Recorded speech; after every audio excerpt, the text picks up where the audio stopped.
Jeff Becerra of Possessed, welcome to 69 Faces of Rock. How are you doing today? If I was any better, I'd be twins. I'm doing very well. We're almost mid-tour, so we're doing well, yeah. Great. Jeff, how did you go about putting Possessed back together? What kind of personalities were you looking for? And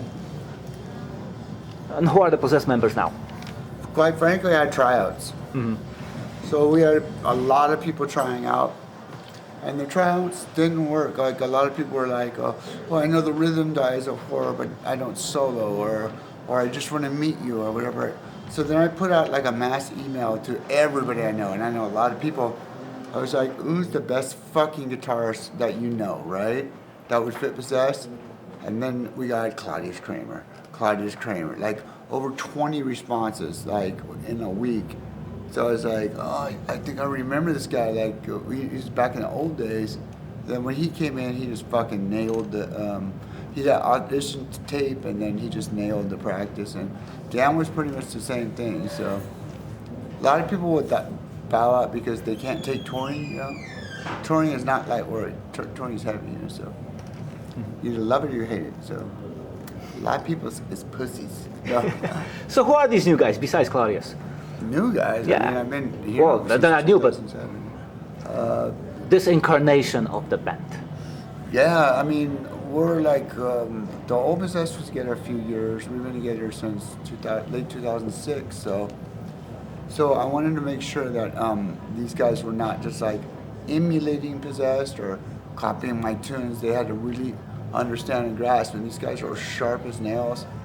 And so we toured for 13 years. And then we started writing, you know. Speaking of that, tell me about the writing. I know I missed that question. The revelations of Oblivion. How focused were you? I was doing really well on it, but because of my injuries and the natures of my injuries, I was on a lot of narcotics that the doctor gave me. So I was like, I wonder if this is fucking with my process, right? Mm-hmm. So I quit and I got sick, like super sick. And then once I was clear of all that bullshit, it just was like a bell rang, you know what I mean? Like, so drugs will definitely slow you down, bro. Mm-hmm. When I heard the album, I couldn't believe how accurate it sounded, like Possessed. It was a natural follow-up to Eyes of Horror. How did you accomplish that? Possessed sounds like me. Mm-hmm. I wouldn't say I'm a one-trick pony, but I'm a firm believer that, like, when you listen to Motorhead, you know it's Motorhead. Whether you listen to Fate and King Diamond, you know it's the King, right? When you listen to Metallica, you know it's Metallica. When you listen to Exodus, so I wanted that kind of originality, and so yeah, man.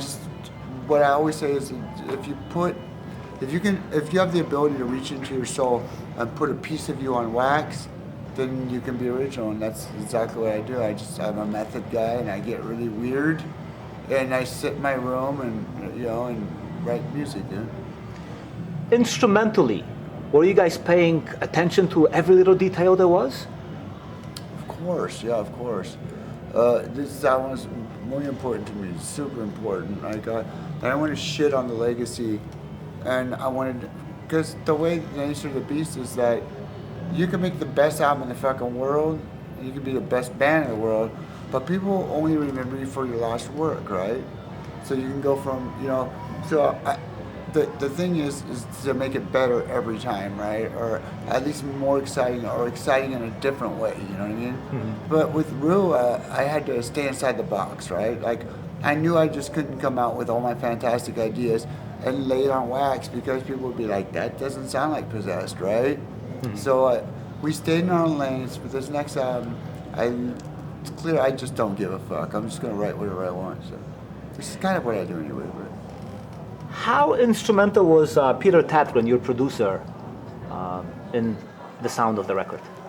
Okay, this is what I did. Because I'd been out of the game for a long time, over 30 years. I Googled who are the best death metal producers in the world, right? We came up with a list of like 15, right? And then I think all but 2 were available through Nuclear Blast. There's some big names too. But then thinking of the history of Peter and talking to him, he's been a fan of Possessed. He knows what we're doing since he was 16 years old, you know, and like, so it was like the organic thing, you know, even though we wanted a more modern sound, Peter, like, he's such a fucking singular genius in everything he does. So we had a band meeting and we're like, yeah, Peter, you know, so Peter was the big. What reactions did the album generate from the fans? Well, you know, it was pretty good, actually. Like, surprisingly enough, like, I was nervous about being in the chair when I came back. I was nervous about, like, fucking the legend up, you know, and, you know, the past, I wanted to do better. And the fans have always been very, very kind to me, and, you know, I mean, and yeah, I'm grateful for that. I got lucky, I guess. You are finally touring. How many of these new songs are you playing live, and what's the response like? I think we're playing a lot of new songs. Let me just check right quick. Because we're trying to finish out the cycle after COVID. Because the way it works is, you know how it works. You finish out the album cycle. Well, you're finally doing it. Yeah, and once people are sick of that, which they probably are already, because we make a new album, you know, but you want to finish out the cycle. So what we're doing is like a kind of DIY finishing out the cycle, you know. Let me see here. 1 second.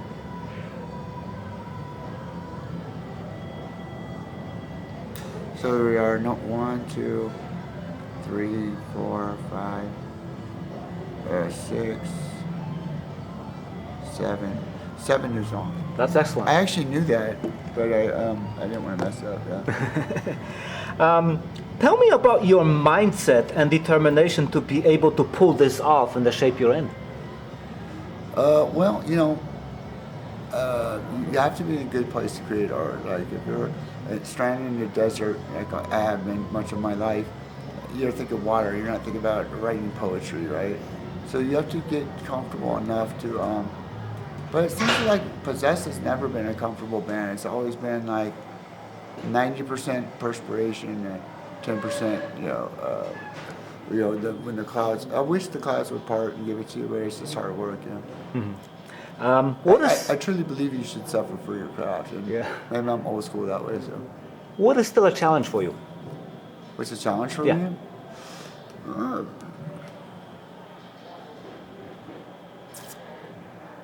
I guess being the best father I can, you know, being a good dad, you know, taking care of my parents, you know, things like that. Let's talk some history.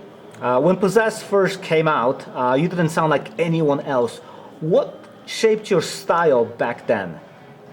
Well, okay, this sounds so arrogant, but growing up in the SF Bay Area, we had Metallica, we had Exodus, you know, we had Outrage, Illusion, we had Mordred, we had Legacy, aka Testament. We had so many great bands, from punk bands or whatever.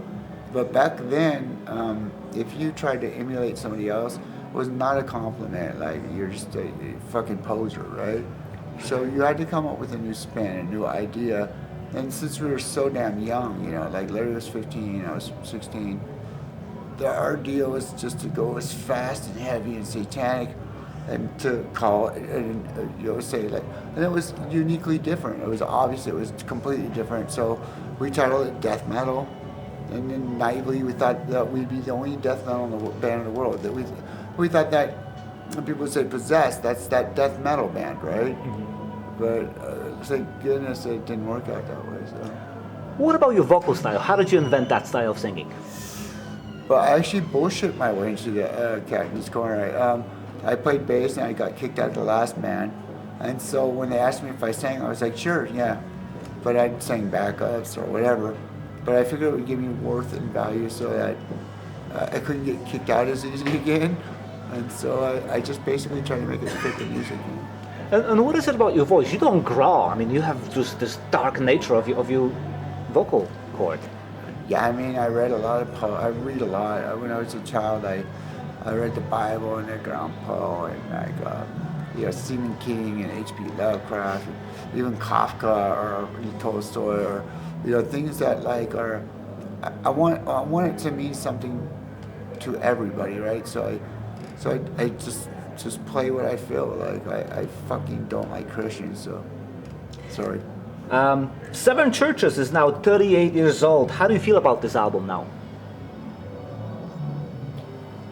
I should probably delineate that. I don't like bad Christians, you know. The racist, misogynist, fucking idiots that, like, it just gross to me. Okay, so what was the question? The question is, Seven Churches is now 38 years old. How do you feel really about this that record? old? Yeah, it is. I think that, well, I remember when we put it out, I was like, I love this album, but I don't think it's gonna fly, you know? It was too over the top, right? Too over the top. Like, it was, I mean, you remember, like, it was just fucking, people are like, oh man, you sound like a fucking barking dog. You can't put covering or rolling your eyes and shit and walking out on us. We'd clear a room, right? So it was very, very cool when the tape started spread, the demo started spreading like wild. In Europe, I gained the biggest acceptance of anybody because Europeans are fucking smart, and they got what I was doing, which is humans are weird. Death metal's fucking weird, right? I mean, to come off with that, it's a weird thing, you know. And so it's good to be able to get weird with your craft. You know? When I saw that record as a 15-year-old freshman in high school, I saw that album cover. I was sold before I even heard a single note. Oh, the cover, yeah. Yeah, I mean, it's like I looked in the back. I'm like, these guys know what's up.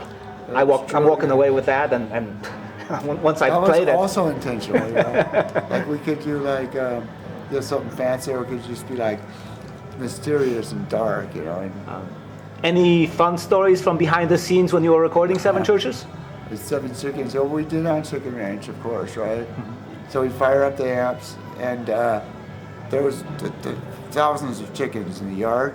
They all ran scared to the other side of the lot as soon as we fired up. All the horses, all the chickens are just stuck against the opposite fence, right? And we're just like, fuck, man, these chickens are pussies. But yeah, and also when I did my vocals, like, because I'm method, you know, I'm method. Like, if I'm singing about Satan, I'm like right there in hell. And so I blocked out all the windows in, you know, the fish tank, the vocal booth. I put a red light there, and I just like had a bottle of 151, a couple rails of meth, wine coolers. I just got fucking medieval. It's like, it's just so inside my head. If somebody would open the door, I would, like, you know what I mean? Like, I was just so deep into it. Like, it's really, really fun, you know. How do you think progress into Beyond the Gates? Well, okay, well, the PMRC was on our tail. They banned all our records. They jerked them off the shelves. You used to have to get 7 churches through mail order through Europe, or you'd have to like ask for it, show ID. They put it in some innocuous brown paper bag and hand it to you like it was like a porn rag or something, you know? Wow. And so I said, oh, the record company said, well, you'll sell more albums if you remove the cross. And at that time I was very much into Metallica. I was trying to kind of like, not copy them, but get that guitar tone, and that Beyond the Gates had a beautiful guitar tone at first. It was like, and then something happened in the mix down, where we just lost all quality. So the original pressing, which damn it, I wish I had it, was so heavy. It was so fat, right? But it came out thin, and people seem to adhere to that. It actually is our largest selling album. I felt Beyond the Gates had great songs on it. Why do you think it's so overshadowed by 7 Churches? Because 7 Churches is the first, you know. Because 7 Churches is the most satanic. Lucifer is the tragic anti-hero, you know. Like, I think we all relate with that. You know, it's better to reign in hell than to serve in heaven, you know. And also, it's just a dark album. Like, it's a very dark album. Also, you did get a chance to tour on Beyond the Gates throughout the United States. What memories do you have from that? With Dark Angel, that's a great package. Well, I mean, our first major, we were touring with Dark Angel, which amazing, man. Like, at that time, they had 2 singers, because we'd party out so hard. The first one would lose his voice, so the second would take over, right? But Dark Angel was thunderous. Gene's a fucking genius, you know. And but yeah, those were really groovy tours with Megadeth and Suicidal and Corrosion of Conformity and so many DRI, like, well, the list goes on and on. But our first real big break was when our manager approached Kerry King and said, hey, I got this band of kids and we'd really love to open up for the Slayer tour. And they fucking gave it to us. And Seven Churches was written entirely before at birth Slayer, right? But Slayer was like already getting, they were not famous, but they just had some innate quality about them where you just cannot not like them, right? So they let us on the tour. Then we did a Show No Mercy. Then we did the what's the second album? Haunted the Chapel. We did those 2 tours, and that was a really big thing for us. Like, I think in a lot of ways, that's really what kind of introduced Possessed to the States, while Europeans were far advanced. Yeah, it took you a while to make it to Chicago, though. I love Chicago. I've been really busy. I've been sick and having surgeries and stuff like that. Everyone loved The Eyes of Horror. Tell me about the creation of that EP. At that point, me and Larry were still friends, but we weren't talking to the mics, right? So we did that individually. I never saw them in the studio, right? The first albums were like live albums, like where we just played all the way through. Like, I never punched in my bass. I played it front to back. You know what I mean? So basically, you're telling me Eyes of Horror, the band didn't see each other, it was all done separately? At that time, it was dissipated. The mics wanted to be lived. Last time, touring is definitely not for everybody. Like, if I woke up at 55 and all I'd ever done is play in a satanic death metal band, I would be disappointed with myself, right? I'm not saying that's for everybody, right? But that my journey was, to get educated and put that aside and then come back to it. And I always loved it. We just weren't talking in the studios. But I remember we were between the David Lee Roth band and Triumph, right? It was like Fantasy Studios. We had Joe Satriani producing. $6,000, that's what we paid him. No, it was $4,000, which is phenomenal. At that time, Joe Satriani had like an ad in Becerra magazine, guitar lessons, virtuoso, $25 a half hour, right? So Joe wasn't big, but Joe was known for, he had the White Album, where he did all the instruments on guitar. Like, even the drums, he'd be like, scrape the pick and hit the pickup. And he'd effect it out. So all the instruments from keyboards to bass were all in his Kramer. And we loved Joe. Joe was a fantastic, very sober, very serious, and very in tune guy, and it was really cool. It was a boon to Did he do any playing on that EP? No, I said, I loved Joe, but if you pick up a guitar, like, I'm just gonna feel like a 4-year-old with a broken hand, like. So he never picked it up, The band broke up shortly after. How come? Well, like I said, there was some discord. The Mikes wanted to live their normal lives, which I commend them for that. But satanic death metal is not everybody's dream come true. For me, it's the sun and the moon and stars. But you either love it or you hate it, and it's a lot of fucking work, bro. Like, 25 members later. Yeah. A lot of people can't. I'm not gonna say they can't hack the tour. It's just not worth it to them. If it were up to me, I'd never get off the fucking bus. Are you still in contact with the original 4 members, or do you know what they're up to? Me and Larry are very thick, yeah.